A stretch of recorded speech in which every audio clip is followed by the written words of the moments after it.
about politics. It's about football. This is a simple game. We're going to run the ball, and we're going to pass the ball.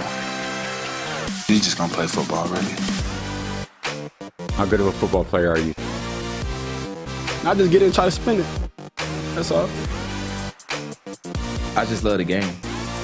It really is the best time of the year.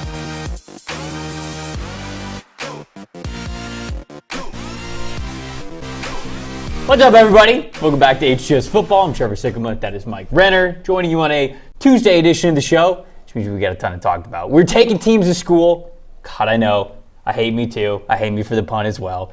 We're doing progress reports for every single team in the NFC. We'll do the AFC tomorrow. We'll give you letter grades from all the teams, and we want to hear from you guys as well. So I'll give you a letter grade. Mike will give you a letter grade. We'll get to talk about a lot of teams in the NFL and how they are doing in this early part of the season. We got Kambui Bumani on with us to talk about stats that matter from the Monday Night Football game. And we're going to give you a little sneak peek at some early lines and some things that we're looking at for Week 5. Mike, how are we feeling today? Feeling good. We got a few picks wrong in that Monday Night Football. No, we don't action. recognize that. We don't recognize that. Never happened. It was a good game. I mean, I enjoyed it. I think both teams kind of showed their true colors in that game. And like I said, kind of after Week 1, I'm worried about this Rams team. Can we just talk about how awesome Deebo Samuel is? Just for a second. Dude. Just for a second. He made it look like high school. You know, like that's a high school football play, to just bounce off guys left and right, to just go through 3 straight tackle attempts just without it even phasing them. The amount of guys that make NFL football that look different, you know, make it look like they're in high school, you can probably count on 1 or 2 hands. Yep. And he's one of them. That is such a good way to put it. I always find it difficult to quantify and describe exactly what Deebo Samuel does, because I feel like it's not like he does too many things that are so complex or like mind-bending or anything like that. He just does the game of football better than the rest of everybody else. And he does. He makes it look like he is on a high school football field dominating in that fashion. There was one social clip that I want to get to as we start every show out. There was one social clip that I do want to hit. But before we get to that, got to introduce everybody in the production suite. We got Quinn, we got Saab, we got Stone, we got Eli in there with us. Fellas, how are we feeling on this Tuesday? We are feeling wonderful. You guys ready for the question of the day? We got a good one this week. Oh, yeah, let's hear it. This day. Nick Bosa was a monster last night. He had 14 total pressures. That's the most in a game. Hold on, sorry. I'm reading this on the fly. You got it. We believe in you. We believe in you, Quinn. There's only 3 players that have had 9 or more pressures in a game this season. Ooh. Who is it? This is a great question today. That's a good one. San Francisco's Nick Bosa recorded 14 pressures against the Rams. Most in a single game this season. Only 3 other players have recorded more than 9 in a single game. Name those players. So that is question of the day. Think of who has absolutely dominated the pressure total so far this season, and chances are one of those names is going to be in that. Speaking of that pressure, though, the one bet I did call, very first drive of the game. Remember what I said yesterday? Matt Stafford, pressure from the edge, gonna step up. 4-yard run, very first drive of the game. Exactly what happened. You did hit this when you talked about your overhit on that, yeah. Because that was a 2.5 yards. That was a extremely niche bet. Yeah. Yesterday that you were like, ooh, 2.5 rushing yards. Yeah, let's bet that. And I think I clowned you for it, but you know what? Your pockets are a little fatter for it. He ended up with 6 rushing yards. So that's why you're on the desk here. Got to shout out our good friend Bonkers, who was the chat champ yesterday, represents the chat well every single day. We've got a lot of chat involvement in the show when we go through our report cards and our grades. So Bonkers, make sure you are giving us your grades for every team, as we want to hear from everybody else as well. So it's not just on the desk, us giving you our takes and our grades on every team. We're getting it from you guys as well. That's question of the day, so we'd love to hear your answers. Fire away. Who do you think has had more than 9 pressures in a single game this season? There have been 3 players. I mentioned that there was one social clip that I want to get to.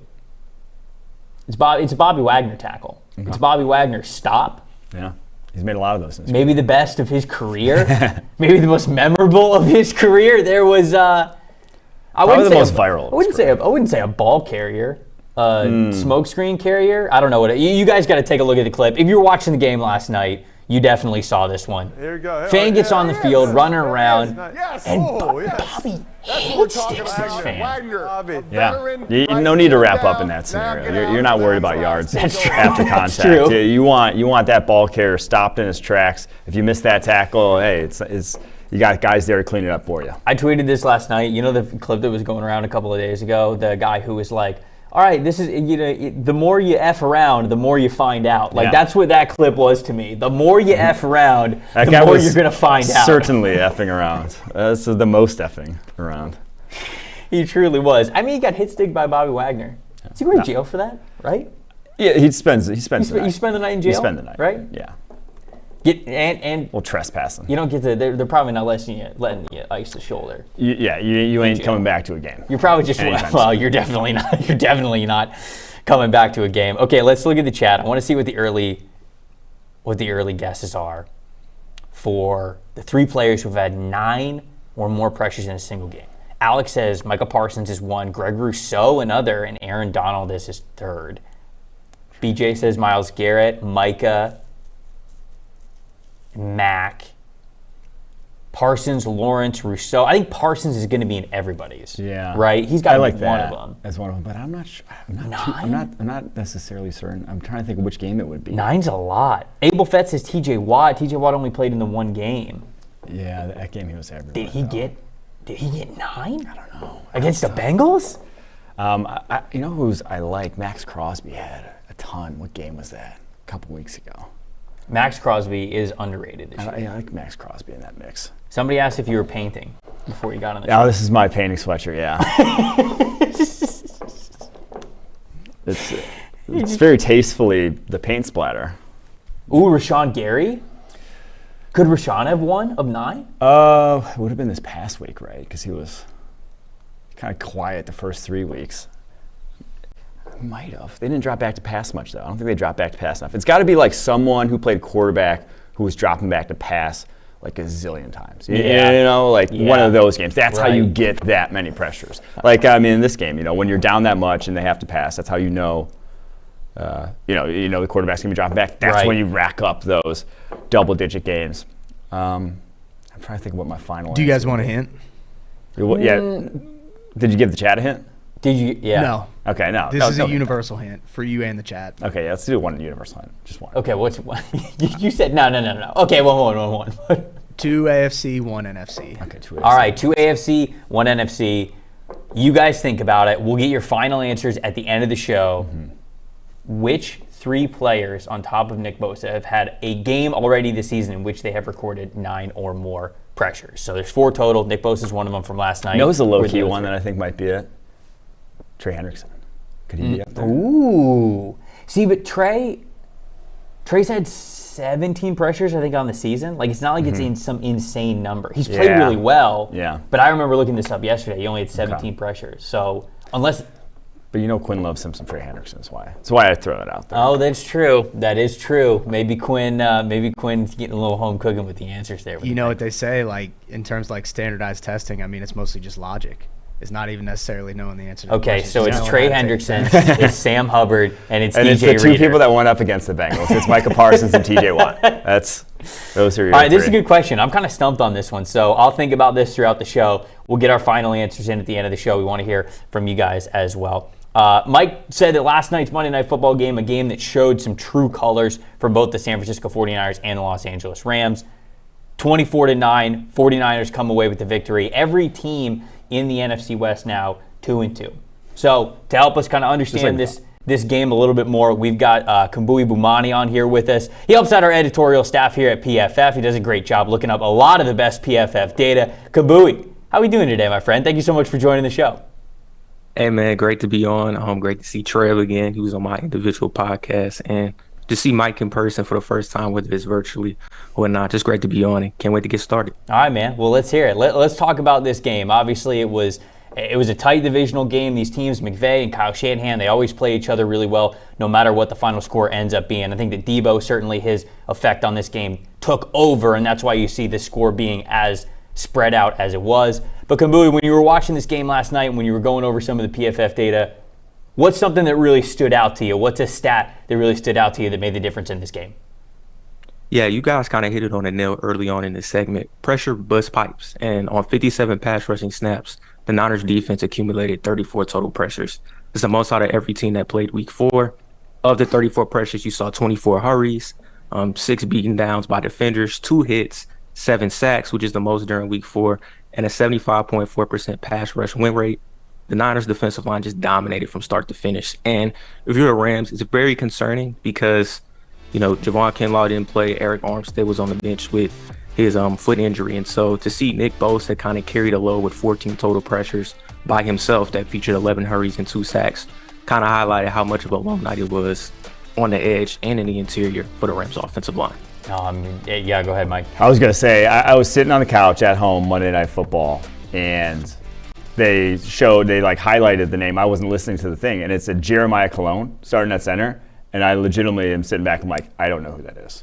The Rams are in trouble. I fucked this one up. The Rams are in trouble. I don't know who that is. The starting center. Yeah, we both took the Rams last night.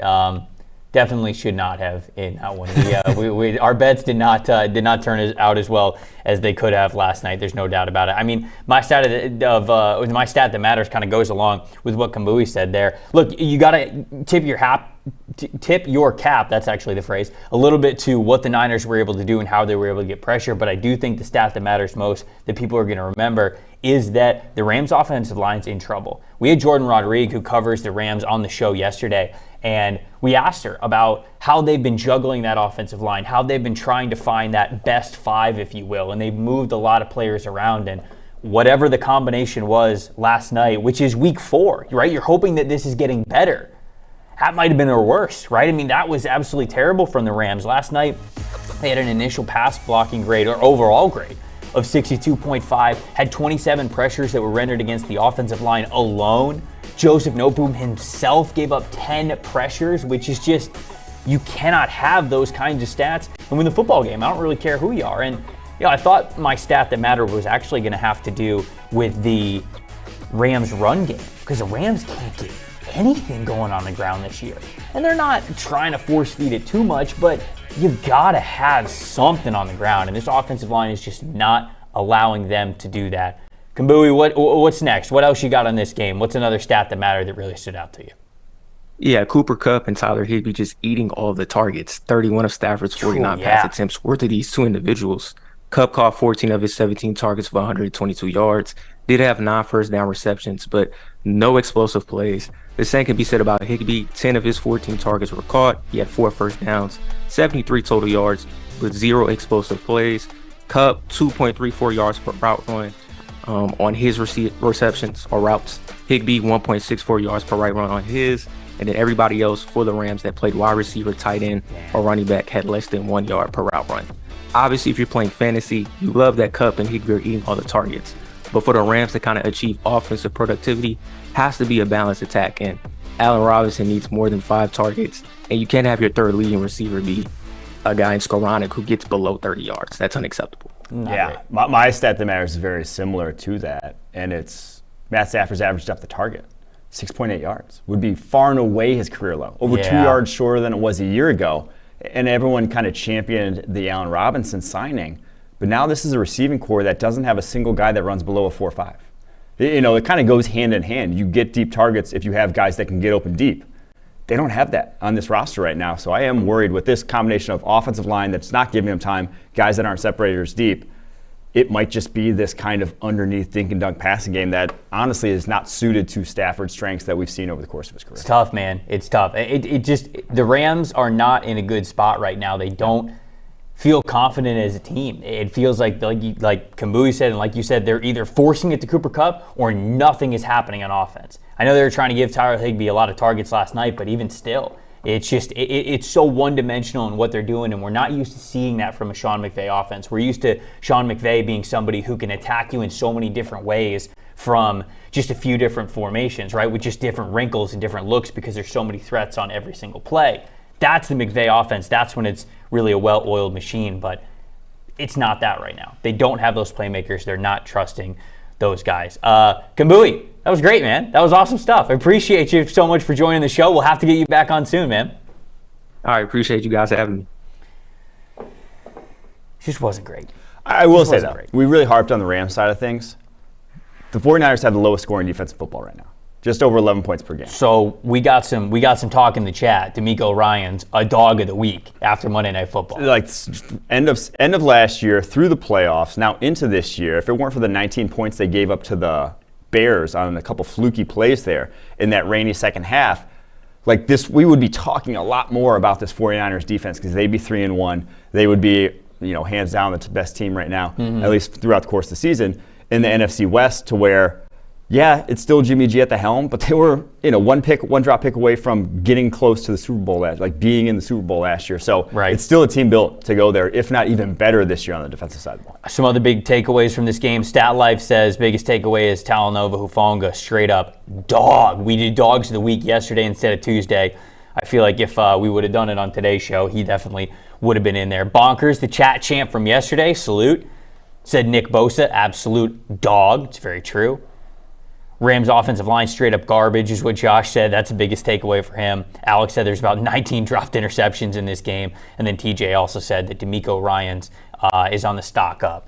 They're saying in the chat that D'Amico Ryans looks like a future head coach. I think that's the case. He had some head coach interviews last year during that cycle. Him, Ben Johnson of the Lions, your two probably hottest coaching names right now with how they started the season. Obviously, number one scoring offense, number one scoring defense. That's going to be the case. All right, you want to take a walk? Let's do it. All right, we're taking a walk. We're going to the classroom, folks. We are given progress reports for every single team in the NFC. We're going to eventually get to every single team in the NFL, but today we're going NFC. Tomorrow we're going to get to AFC. We have this beautifully laid out whiteboard here from Stone, who was in here early slaving away on the whiteboard. I will say, Stone, I already got 2 comments that the logo and teams being different for each one is throwing some people off, so might have to might have to make sure that we got the right order for tomorrow's show. But essentially, we're going to go through ours. We're going to give you our grades for every team. But we want to hear from you guys, too. As you see, we got the chat up here. We got the chat on the whiteboard. We want to get you guys represented here as we go through these teams.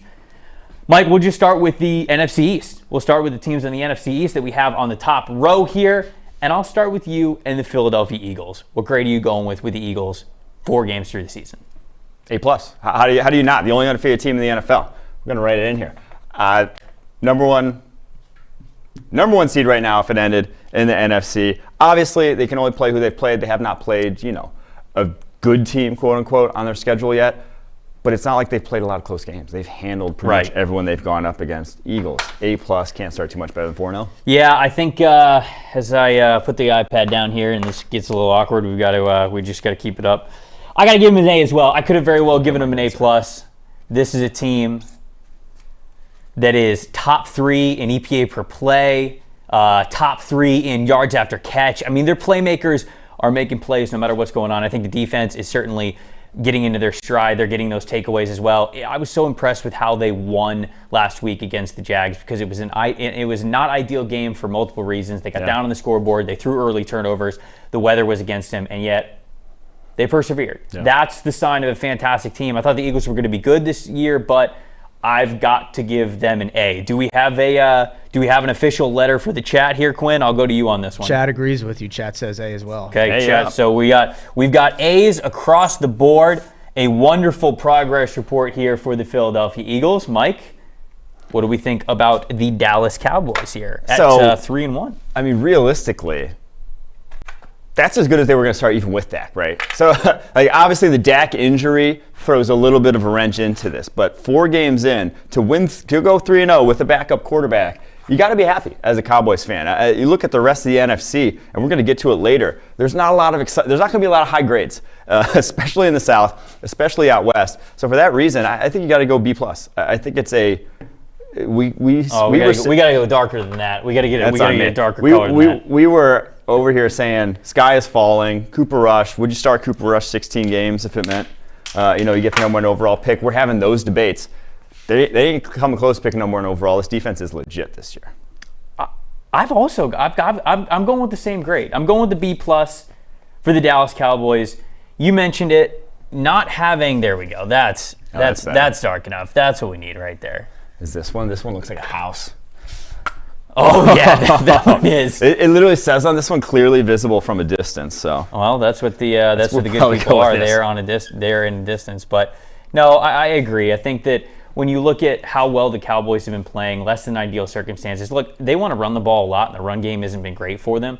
But I think that when you look at Dak going down and other receivers stepping up, you got Noah Brown stepping up, you've got Cooper Rush obviously stepping up. The offensive line I think has been fine. But on the defensive side of things, Micah Parsons is playing somehow even better than I thought he was going to play. I think the defensive line as a whole is playing better. You had a really great stat that you said on Twitter the other day with Trayvon Diggs. Yeah. Allowed, what was it, 17? 17 catches over 20 yards last year. 5 more than anyone else in the NFL. 0 this year. Just a different type of way he's playing the cornerback position, which was boom or bust, guessing a lot last year.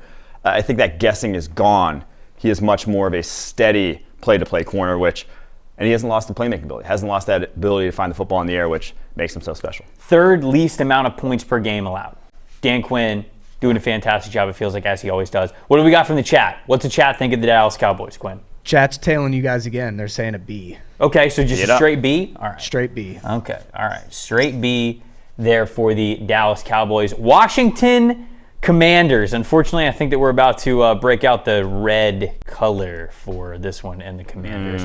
What do you think, Mike? Yeah, we'll see how this marker works, but it's going to write a bad grade, and it's going to be a D for the Washington Commanders. Carson Wentz quite literally hasn't worked out so far, just throwing the ball away left and right. Bottom 10 grade quarterback in the NFL. Not an upgrade over Taylor Heineke. Like when you trade what you traded to get a guy who doesn't look like he's been playing the quarterback position any better, with a full complement of wide receivers, mind you. Like this is a legit wide receiving core. This is a wide receiving core that could put up points if you had a guy at the helm capable of it. So at that point, D is the only way to go here. Just a sad start for the Commanders. It's hard, right? I didn't have a lot of faith in the Commanders, and I think progress reports have to deal with your expectations of the team too, yes. Right? But I still Where's agree the progress, with you. Though? That's if it's a progress report and there's not a lot of progress to report, exactly. What am I supposed to do here? I think I'm gonna go with the D as well. I think that's what I had here. Just double checking. Yeah. All right. I got to go with the D as well. I wasn't sure if I wasn't sure if in the moment when I was doing my notes if I was going to be a little bit more kind about it, but Carson Wentz not exactly inspiring a lot of confidence, especially as of late. 28 points, 27 points in the first 2 weeks, but then 8 and 10 in the next couple. Offensive line, 31st graded offensive line, according to PFF's grades. That's not going to get it done. Carson Wentz certainly doesn't help that, his play style. But on the defensive side of things too, I think the players in the box are playing well. I think John Allen, Deron Payne, I think those guys are playing well up front. But the secondary, man, it just seems like when Kendall Fuller is playing well, William Jackson isn't playing well. And the secondary is way too inconsistent.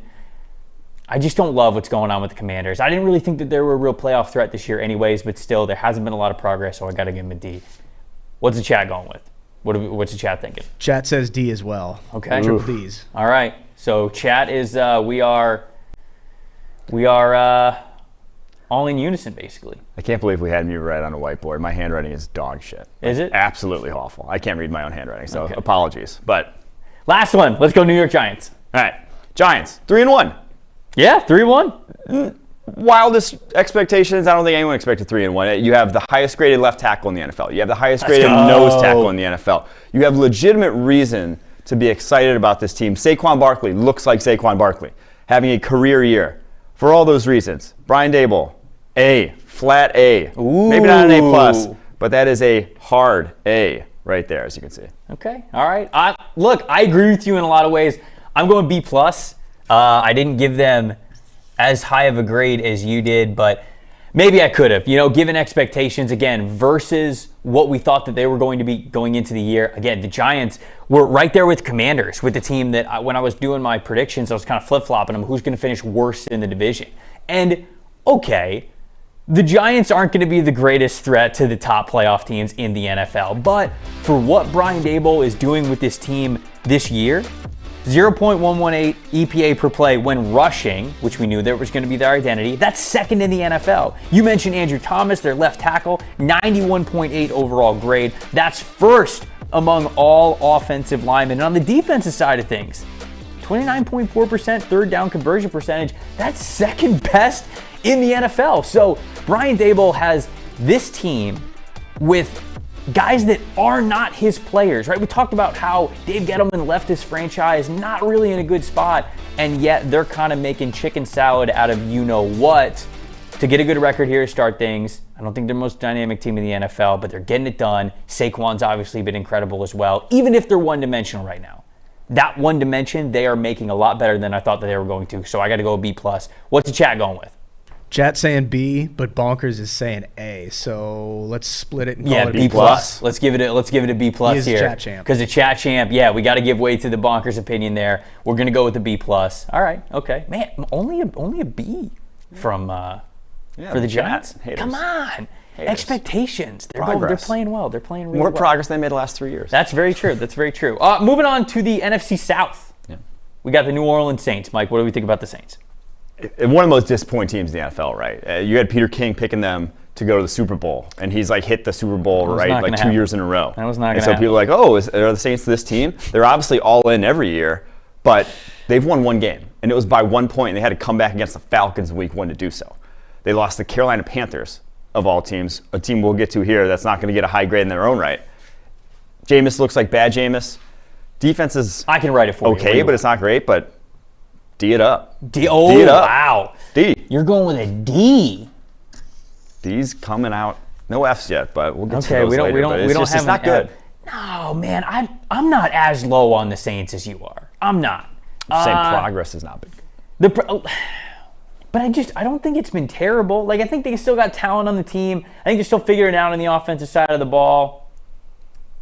I gave them a C+, I think, is what I gave the Saints. Yeah, I'm giving them a C+ here. I don't That's think generous. they've C+ been is terrible. generous. That's I don't generous. think they've been terrible. I really don't. Field goal bounces the other way. They maybe get some luck. They tied it. Well, that's like field goal bounce the other way. They go to OT. They probably still lose. Like they have been outplayed in every game. I don't know. I think we like them a decent amount in the grades. I don't think this is a terrible football team. Yeah. I think that they've been fine. I give them a C because I'll give them a C+ because they are below certain expectations, but I don't think I'd give them a full D. I'm going to give them a C+ here. What's the chat going with? Chat's going with a C-. Okay, C-. So they're right. They're kind of right in the middle of us. They're not as low as you were on them, but not as high as I am. Maybe I'm a little too high in the Saints. Maybe I believe a little too. Maybe it's because they played the Bucs tight. Maybe that's all I remember the most is that they were able to do that. Atlanta Falcons. What do we got? I think this has been a surprise team of Hell yeah. sorts. Hell They yeah. were Say it with your chest. going to be picking top 5 in every preseason mock, but that's obviously based off Super Bowl odds. But like people were thinking this is a bad team. In a division that was supposed to be tough, hasn't obviously lived up to some of that, but I think you got to go B+. They look really well coached. They're playing really hard. They're in every game. They came right down to the wire with the Saints, with the Rams. To me, I'm going B+. I think this is a team that, if you're a Falcons fan right now, you're feeling a lot better right now than you were heading into week 1. A lot better. Everything that you probably could have seen besides a Kyle Pitts flourishing in year 2 has happened. Everything you wanted to see has happened. That's a good thing. So B+. I'm giving them a B-.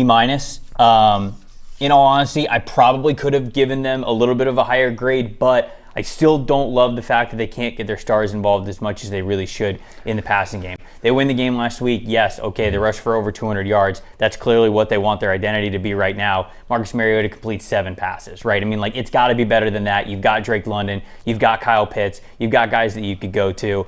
I don't want to take away from the fact that this unit is really rushing the football well. They're one of the highest graded run blocking teams that we have in the NFL. Chris Lindstrom is one of the top run blocking offensive linemen in the entire league. So he's been fantastic.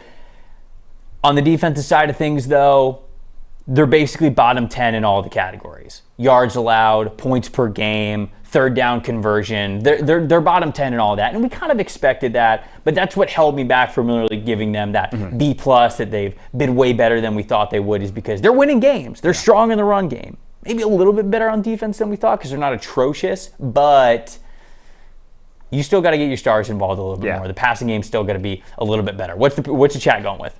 Chat's going with B+. B+, okay. B's all around. Agreeing with Mike there. We're not too different here from the chat. Tampa Bay Buccaneers, they're next. What do you got, Mike? Yeah, there's some reasons to worry for the Bucs fan. Tom Brady hasn't been the Brady of old. Now, some of that's been wide receivers being gone. Some of that's been the offensive line taking a big step back. Defense still playing well, but you have guys like Vita Vea not looking like himself. His run defense grade is below 50 this year. Doesn't have a single run stop on the season. What's going on there? So there's a lot of kind of inconsistency with this team at the moment, to where if you thought they were a Super Bowl contender, they still are. But 2-2, difficult. We're gonna go C+. I'm going to go C+ as well. This is the exact grade that I have for the Buccaneers. You have a ton of injuries that Tom Brady is having to work through, and especially at the wide receiver position, he's been having to throw to guys that he normally is not throwing to. Now, he has had practice in the past with some of the wide receivers the Patriots have thrown out there, but it just hasn't been good. He hasn't played as those guys around him have not played as well as they needed to. The thing that gets me with the Buccaneers, though, is their choice of run-pass percentage on first downs. When you look at the base plays, which are, you take out red zone, you take out goal line, you take out 2-minute, you take out 4-minute, a lot of those neutral downs, if you will, the Bucs were, if you take out, this past game they had 6 rushes, right? So they didn't really run the football very much because they were behind the whole time. But if you take that into it, they're running the ball in those situations on first down 60% of the time. You have Tom freaking Brady. What are you doing? Like, let Tom Brady set the tone of a down and distance of the drive. And then on the flip side of things, this is the worst start to Vita Vea's career since his rookie year.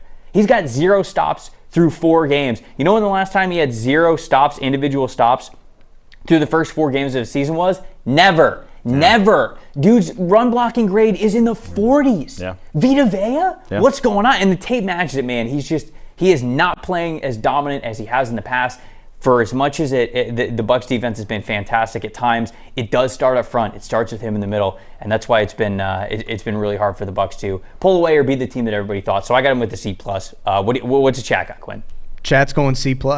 All right, there we go. C+. Agree with you. Lot of agreement. Last one, Panthers. What do you got? It's a fun one, and by fun I mean travesty. It's an F. This has been maybe the most disappointing team in the NFL this year. I was wondering when we get our first F. Dead last in EPA per play offensively by a good margin. Under -0.2 EPA per play. Next one is -1.5. They are far and away the worst offense in the NFL, with offensive talent that truthfully should not be the worst offense in the NFL. Obviously you have a new quarterback in the fold, but what they're scheming up offensively is just tired. It is not a modern offense. There's nothing going for this team at all right now to hang your hat on that's like, oh, this will be good for the future. That'll be good for the future. And then you look at their cap situation for next year and they're screwed. So you're a Panthers fan. This is about as low as it gets for any roster, any sort of fandom in the league, because there's no hope this year. Maybe you can get a new coach, but I don't know who's going to want to inherit the situation they got there. I don't know if the chat's going to uplift this grade at all, but for as low of expectations as I had on the Carolina Panthers, to quote you earlier in the segment, where's the progress? At all. It's not there. The offense is going backwards. Before this week, you couldn't even get the ball in DJ Moore's hands. Christian McCaffrey wasn't nearly as involved as he needed to be in the passing game. I think the offensive line is getting better. If there's progress, maybe it's in that area, especially in the run game. I think that they've graded out pretty well. But you've gone bargain bin shopping at quarterback for way too long, and it's coming back to bite you. There is no progress for this team. They're not going anywhere right now. It's really hard to look at the Panthers and think, yes, there is the glimmer of hope. This is what we lean on. And for that, I got to give him it. The defense has been good. I don't want to act like the defense has been bad. It's a lot of young, talented players on the defense side of the ball. But it's not translating to anything for Carolina. So we got double Fs. Do we got a triple? Do we have a triple F? What do we have for the chat? Bonkers said poop rides all around, so I'm just going to assume that's an F. Right? Like if I got a test and a teacher wrote poop rides all around at the top, I just would assume that I failed. We'll go F minus. So we'll give him an F. We're going F minus. We're going F minus for the poop ride there. Oh, we didn't plan that one out. No, actually I did. I don't know who pushed it back. It wasn't me. Could not have been me. I'm not taking blame for it. Packers, your Packers. Let's start with that for next year. Oh, what did I go for the Packers? I don't check. I got to check here. I believe I went high for the Packers because as much as I thought this was a Super Bowl team, I did not think it would start off well. And truthfully, it really hasn't started off great, but I do think that they've rebounded in a way that I'm going to go B+ for the Green Bay Packers. B+. Okay. I just think defense, there's things to clean up. Offense, it's still kind of not clicking, but it's they've done enough. They're obviously 3-1. They've done enough to where they've put themselves in a position to, once it does start to figure it out on both sides of the ball, they'll be striking distance for the 1 seed. I'm going to C. Going to C for the Packers. I thought that it would be obviously a little bit of a work in progress for them to get back to a true Super Bowl caliber team. But I feel like the defense has been a little bit more hot and cold than I thought they were going to, especially last week against the Patriots and Bailey Zappi. That game, they should have been able to put that away against that offense, if we're being honest. So I thought it's been a little hot and cold for the defense there. I thought that they were going to be a little bit better out of the gate. And then, of course, you know, the receivers. I think the run game has been good for the Packers thus far, but the receivers are just, they're letting them down. And so some promising things from Romeo Doubs that we saw last week. You're hoping that they build off that. But for as much as we were talking about the Packers potentially being a 1 seed in the NFC, whether you believe that or not, there were a lot of people who had those aspirations. I don't see that kind of a team. I don't see that kind of a team that's going to get the top seed in the NFC. So I'm going to go with the C here. You're going with the B+. What's the chat going with? Two very different grades going on here. Chat's going B-. Okay. So they're kind of splitting us a little bit. They are right in the middle. Splitting us. I don't know, man. I thought the Packers would be a little bit more, especially on the defensive side of the football. But they've got a couple of guys playing well. Anyways, Bears. What do we got for the Bears? You know, I initially went higher than what I'm going to put on this board here right now, because the more I think about it, like, I went higher because they're 2-2. You know, they still have a couple wins on the scorecard. I don't think a lot of people expected that. So maybe from like a coaching perspective, from a culture perspective, they're heading in the right direction. But from a what we were banking on this season showing us, growth from Justin Fields. That is your future of your franchise if you're going to win a Super Bowl anytime in the next, couple of years, 3 years. Zero growth, negative return on investment. He's going backwards. So for that perspective, he's been so bad that I got to give him an F. That's the worst case scenario. You have your quarterback playing awful, but you're playing your way out of that number 1 overall pick or that top draft pick, then get you his replacement.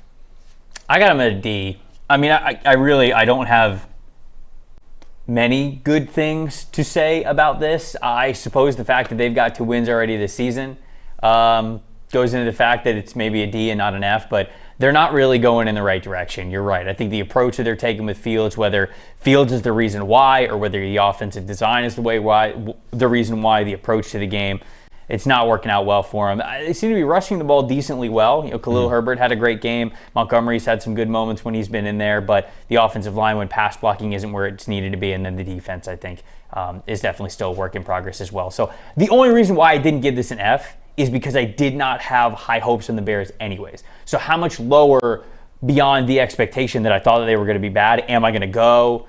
It's not enough to make it a C, but I'm going to make it a D here. What about the chat? Where's the chat going with the Bears? Chat agrees with you. They're saying D. Okay. D it up. All right. We're D'ing up. Slapping the floor. We're D'ing up. Only D they've had all season. Okay. All right. Detroit Lions. Speaking of Detroit Lions, that's terrible. I hate that happened. I hate that happened. I really do. I regret being on the show right now. I really do. Lions, they're 1-3. This was supposed to be progress from last year in terms of win column. Now, we've seen progress on the football field from a player perspective. Penei Sewell looks like one of the best right tackles in the NFL. Jeffrey Okuda's back healthy, playing very well. Aiden Hutchinson's been okay. For a number 2 overall pick, looks like he'll probably be an impact player in time. Malcolm Rodriguez looks great for a rookie, the linebacker, Rodrigo. But you're 1-3. So I can't go too high. You're scoring 35 points a game, but you're also letting up 35 points a game. So kind of tail of 2 sides of the ball here. We'll split the difference and go C+ because of that. Reasons to be encouraged, but it's got to show in the win column before I'm really getting on board with the Lions in their turnaround. I'm going with the C. Lions playing very well on the offensive side of the ball, leading the NFL in points scored with 140. EPA per play is also very high on the season because of that. But the defense, dude, historically bad right now for the Lions. I mean, this is the team that leads the NFL in scoring, and you are 1-3. That is not going to get it done. They're not going to get done, I think, first and foremost, up front. Average depth of tackle, as you guys see right there, 4.73 before they're able to get a ball carrier down once they touch the ball. That's bottom half in the league. Would have been bottom 10 this week as well. So it's not a good defense. They gave up over 550 yards to the Seattle Seahawks this past week. Just not working. I mean, none of it's working. I think it starts up front for them.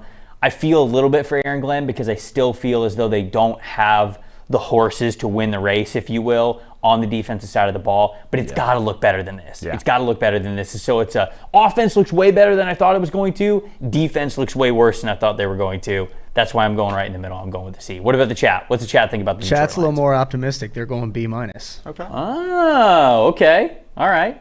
Well, I'd love to hear why if the chat wants to expound upon it while we're talking about the Minnesota Vikings. What do we think about the Vikings, Mike? Let's see what I want for the Minnesota Vikings. I am not, sold despite being 3-1 on the Minnesota Vikings. Every week, they win a game, and I'm like, I feel like I'm not sure what to talk about after a Vikings game. So I'm like, Kirk was kind of like Kirk. Mm-hmm. Justin Jefferson, he's him. Then the defense side of the ball, you just kind of have like a lot of guys that there's no real. I mean, Zadarius Smith's playing very well for that defensive line, but there's not like. They don't feel like different in my eyes. Yeah, they're 3-1, but it doesn't feel like a much different team, a much different vibe under Kevin O'Connell this year than we saw last year. So for that reason, I'm just going to go B+. Still first in the division, beat the Green Bay Packers. That's massive, but I'm not sure this is like a sustainable, 3-1, you're projecting out to go double-digit wins. I'm not sure we're going to see that in the cards for the Vikings. I'm going with the B. I'm going to go with the B here for the Vikings. I think that they have played well. Mm-hmm. But I think there are certainly areas for it to get better. I think the run blocking has been really good with the offensive linemen that they've had in there. Ingram, Darisaw are two that I'll highlight there for sure. Obviously, Justin Jefferson has had 2 major games this season, but when it hasn't been Justin Jefferson, it has been kind of hard for them to get things going, right? And it's kind of the same thing with Dalvin Cook. Dalvin Cook's had 2 really good games this year, 2 duds this year. So it's just a little bit hot and cold for the Vikings right now. They have put things together, though. I do think that they're moving in the right direction. They've shown that they have the ingredients for the recipe that I think could be a team that could compete with a lot of, if not all of the teams in the NFC. Now, do I think that that's going to lead to like the 1 seed or the 2 seed? Probably not, but I think they'll be in the hunt. I think they'll be a playoff team. And so I do think there's been a little bit of progress there for the Vikings. There's a reason to be optimistic about them. What's the chat think? What do we think about the Vikings? Chat's going B. B. All right. Right there with you. Right there with us. Last division. Ooh, let's start it off with the Los Angeles Rams. You and I had some words about the Rams to start this show. What do we think? They were not positive words. We kind of broke it all down already, but that just leads to a C- because this is right now not a Super Bowl team. It's not a Super Bowl team as they are constructed right now. The way they're playing football at the moment, definitely not. They are not competing with the Eagles, Packers, Bucks. They're not competing with the top of the NFC. I'm gonna go with C+. And honestly, I wrote this grade before the fourth quarter even, and the more that I thought about it, the more that I looked on the stats, the more that we did research this morning for our Stats That Matter, I would go lower. This offensive line specifically is not good enough to compete for a Super Bowl. I mentioned it when we were going through Stats That Matter. The offensive line grade is not where it needs to be. The pressures that they have given up, it's too much. You mentioned Matthew Stafford's average depth of target. It's about to be his lowest in his career.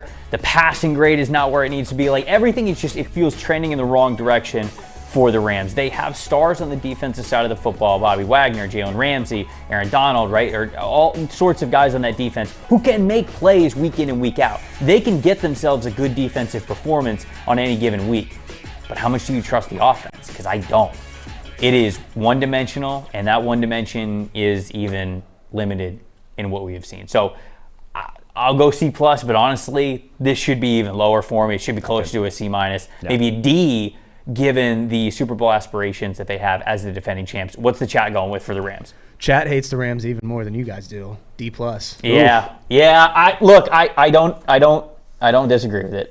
I don't hate it. I think the chat's doing what needs to be done. I think C stands for cowards for both of us. We needed to be closer to the D level for the Rams, given their expectations. What about the Seahawks? Seahawks obviously exceeded expectations. 2 wins was about close to their season total for wins this year. But Geno Smith looks good. If you're gonna play your way out of a quarterback, it's nice that it's a quarterback doing it. They're getting carried in some of these games by Geno Smith. He's playing fantastically. Obviously, he's the highest graded quarterback PFF in the NFL. So that continues. You're not looking at the quarterback position. You're riding with Geno Smith, so that's obviously a good thing. Defense side of the ball, though, not a good thing. Defense side of the ball looks rough. One of the worst defenses in the NFL. We're getting there. Not a lot to write home about. Obviously, Jamal Adams out for the season, but we're going to go B+ because of all that I just said. Okay. I'm going to go B+ as well. I am pleasantly surprised from the Seattle Seahawks, especially Geno Smith, how well this team is playing. They're I believe top 3 in EPA per play. Geno is playing so well. Dude, Geno is out dueling Russell Wilson right now. Yeah. Right? Yeah. They move on from Russell Wilson. They're like, oh, what are we going to do here? You see on the screen, 51.3% positive EPA per play percentage on offense. That is second in the NFL. Geno Smith, 104.1 QB rating. That is third. He's playing so well. I think that obviously goes a long way into the record and the success that they have had in this early season. But, of course, you mentioned the defense. 28.8 points per game allowed. That is 31st. Almost dead last in the NFL. Shout out to Detroit Lions. 7 points. Positives and negatives, but again, if we go back to what it was versus the expectations we had for them going into the season, I already thought the defense was going to be bad. Yeah. I thought the offense was also going to be bad, and the offense is really good. Yeah. So I'm with you. I'm giving them a B+. What's the chat going with for the Seattle Seahawks? Chad agrees. They're going B. Okay. Got to be there. And with 2 rookie tackles. Two rookie tackles. You never see that. Yeah. Never see it. It's a good call out right there. Arizona Cardinals. What do we got? I am going to go, this is going to be low. Probably nicer than I should be, but it's a D because. Wow. Now I feel bad. This is a playoff team a year ago. And they limped into the barn. Were they a playoff team?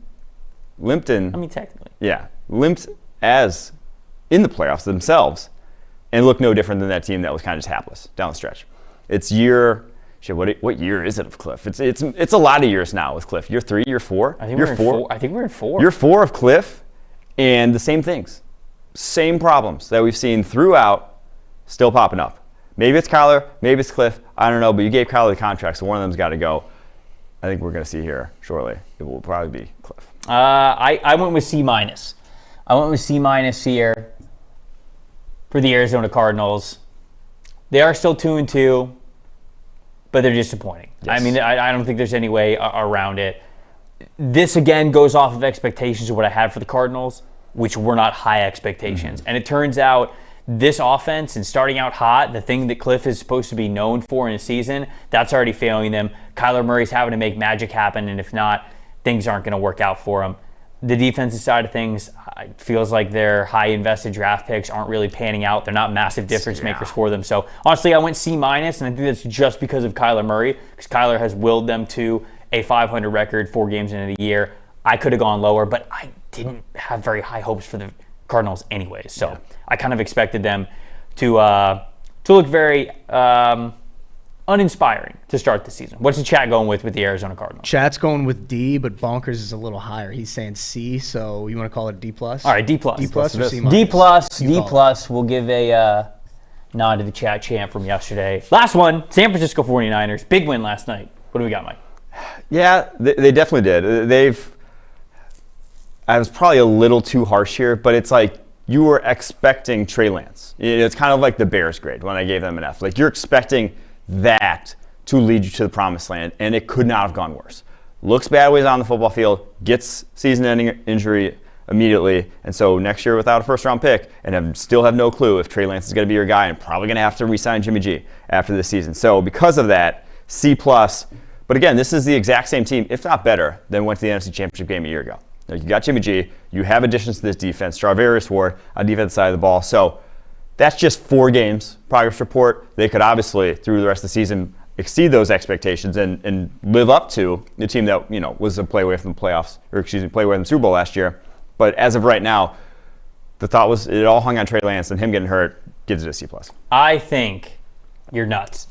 I think this team is a B+, and I think the 49ers are playing incredibly well. Was the Trey Lance experience not exactly going well to start the season? Yes, I will give you that.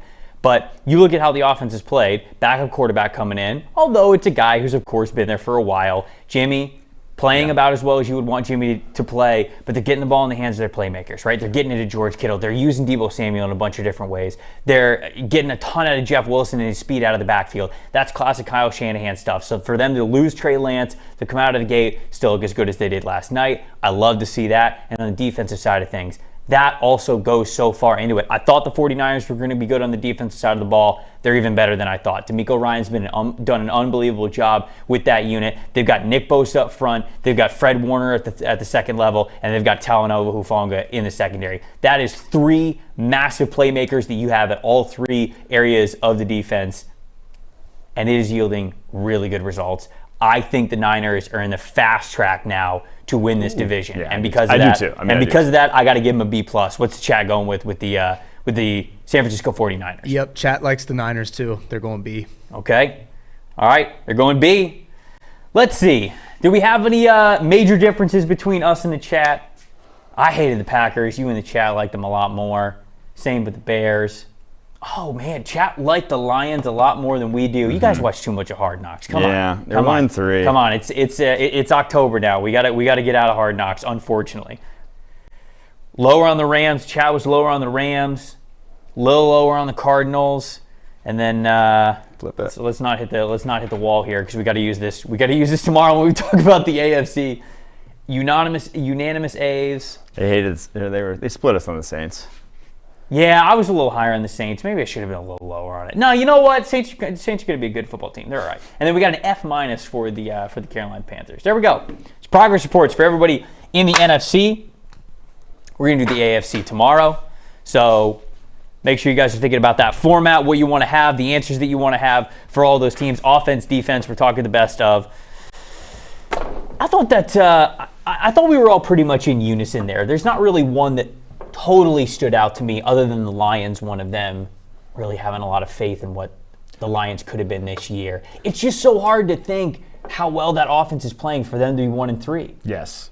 It's just hard to have a ton of faith in them moving forward. And it's also like, look at the personnel. Do we think that this offense is going to continue to put up 35 points a game? It's great that they are, but Ben Johnson will be gone if they continue to do so. And the defense is so bad this year that it's not really going to matter. So, like, the reason you are having so much success offensively, if they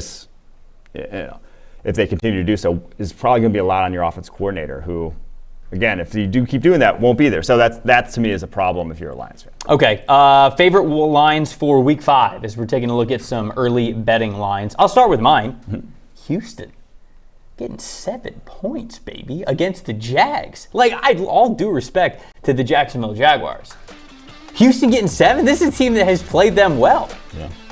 This is a team that has played a lot of teams well in the NFL. And it just feels like even if Houston is outmatched talent-wise, they find a way to keep it close or get it close in the end. I'm going to take a touchdown for the Houston Texans. I like that one. It is on the road.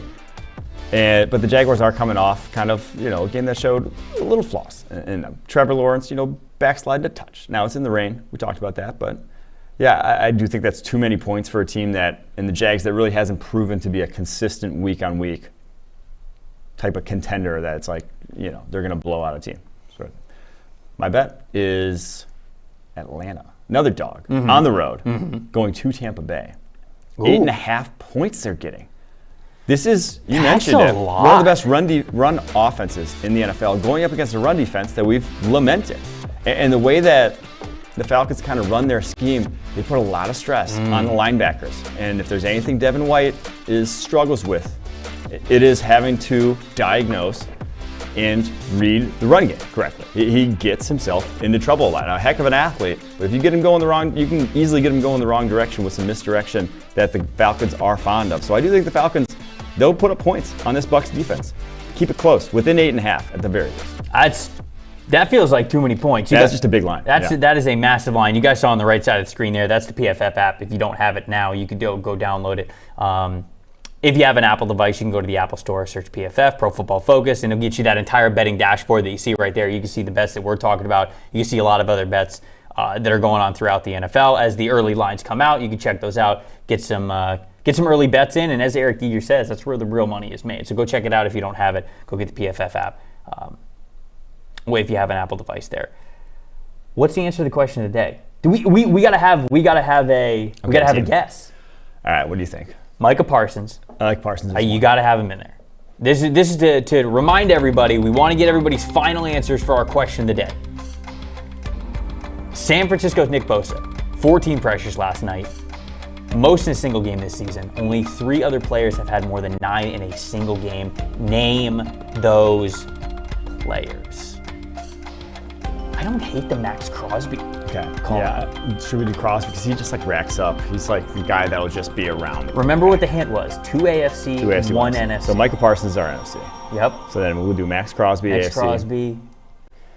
Do we do a Myles Garrett? He's only played 3 games, so I'm trying to think if there's any like real dominant. Did TJ Watt go off? I mean, TJ Watt did kind of go off a lot. Yeah, but that was 1 game and he got hurt. But it's only one. It's Yeah, I know, game. but he got hurt before the end of the game. He did get That's what hurt. I'm saying. He did get hurt. All right, who else? There's like other top edge rushers. Myles Garrett. What about like Trey Randy? Hendrickson. Should we do Trey Hendrickson just for Quinn? Oh yeah. Let's do that. We might need to do Trey Hendrickson. My other guess that I would have said was Randy Gregory. Okay. Yeah, what game was that he went on? I don't know weeks if he ago. would have had a 9-game pressure, but I know he's having a really good year. All right. But Trey Let's- Hendrickson. Let's do Hendrickson, Crosby, Parsons. All right, so our final answer is Trey Hendrickson, Micah Parsons, and Max Crosby. Do we? Oh, get any people right? said Von Miller. Are we forgetting Von? I don't know. He gets like doubled though. I don't know. We're not putting any Buffalo Bills in here. Yeah, they did have 2 games where they just went off. I don't know. think we might need to have Rousseau in there. Did he have? I don't. I'm trying. I can't remember. I'm trying to think. All right, let's stick to our guns. All We're right. going to stick to our guns. We're going to say Trey Hendrickson. We're going to say Micah Parsons, and we'll say Max Crosby. Those are our 3 guesses for guys who had at least 9 pressures in a single game. Quinn, tell us the answer. You guys were close. You got the teams right, or close to right. It's DeMarcus Lawrence had 9. Oh. Sam Hubbard What? had 9. Stop it. Stop And it! Josh Allen had 11. God damn it. So we were close. That was a tough one. That was a You very are tough correct. one. This That was was a tough so one. tough. I wanted to get that Nick Bosa stat in there because 14 pressures is crazy. Insane. Like, that's as many as you're going to see in a game. Yeah, no question about it. I mean, that was absolutely insane. Josh Allen has been having a really good year. He has. Yep, week Did 3 against against the the Chargers. Oh, 11 pressures. man. Damn.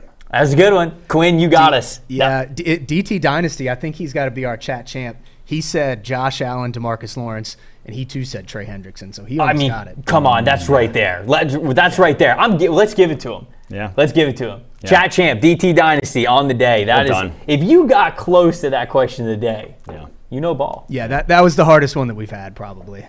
BJ, keep 'em coming. That BJ was a good said, one. BJ said, damn, not even close. That was a fantastic question, Quinn. Keep those up. I know a lot of people liked them. Abel Fed said, I think 0 people guessed Sam Hubbard. I did say his name, but it was a joke. It was Thursday night. It was against the Dolphins. So Was you it watched really? that game and Yeah. you were counting 9 It was this pressures. past Thursday, All I was right. looking. Well, DT Dynasty, our chat champ, he got closest to the question of the day. I don't think anybody got it right. So DT Dynasty, hats off to you. You are our chat champ, which means tomorrow when we go through our report cards for the AFC, you get some swaying power in what we end up putting up there for the chat, just like Bonkers did as the chat champ today. All right, a little bit longer of a show, but we had fun doing the progress reports. We'll be back tomorrow to cover all of the AFC teams as well. We'll be going through their records, the PFF stats, the data, everything that stands out, and we'll be telling you what we think of them, what grade that we are going to give them. We're going to take the AFC to school. God, I did it again. I hate myself.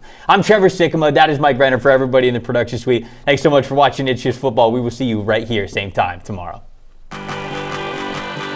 It's not about politics, it's about football. This is a simple game. We're gonna run the ball. And we're gonna pass the ball. These just gonna play football, really. How good of a football player are you? I just get it and try to spin it. That's all. I just love the game. It really is the best time of the year.